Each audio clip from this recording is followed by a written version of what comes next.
Nuclear power plants are thermal power stations which generate electrical energy from heat.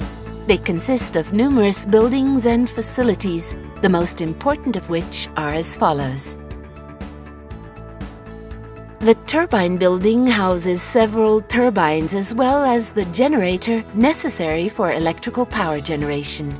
The containment building where the nuclear reactor is housed is made of meter-thick reinforced concrete. Inside this building, nuclear reactions take place where water is heated up.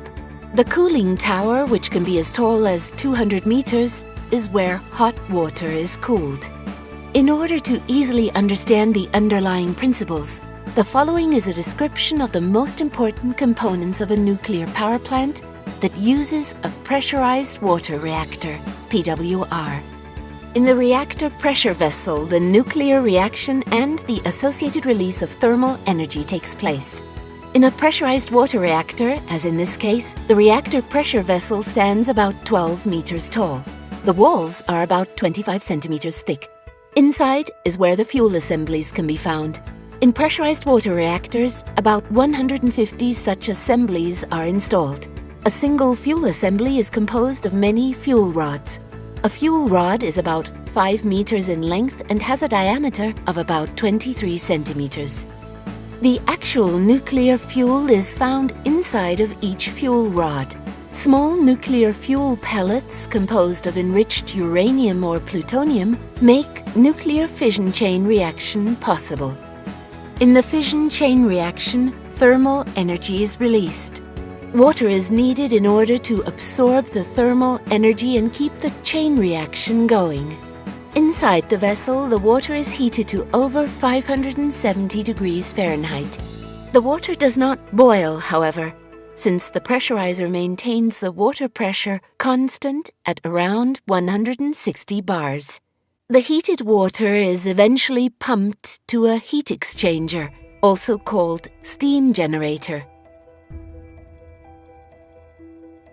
These are typically in the form of a shell and tube heat exchanger. Hot water flows through the U-tubes, heating up the metal of the pipes so that any water inside the heat exchanger begins to boil.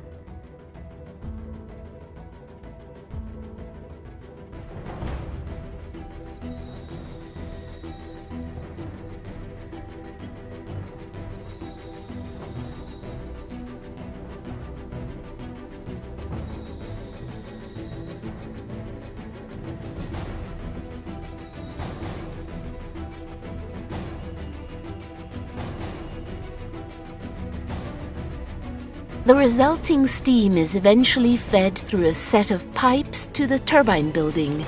The steam first drives a high-pressure turbine and then is typically fed to 2 low-pressure turbines. All of the turbines are connected by a spinning shaft to the electrical generator, which in turn produces AC electricity from the shaft's rotational energy. The steam is converted again into liquid form in a condenser, and then returned back to the steam generator. The water needed for this often comes from an adjacent river, or is cooled in a cooling tower. The water circulation systems are always kept separate from one another. Water in the primary circulation system never leaves the containment building. This water is radioactive, since it has been in direct contact with the fuel rods. Water in the secondary circulation system is used to drive the turbines and is not radioactive. The cooling circulation system provides cool water and is used to condense the steam in the secondary circulation system.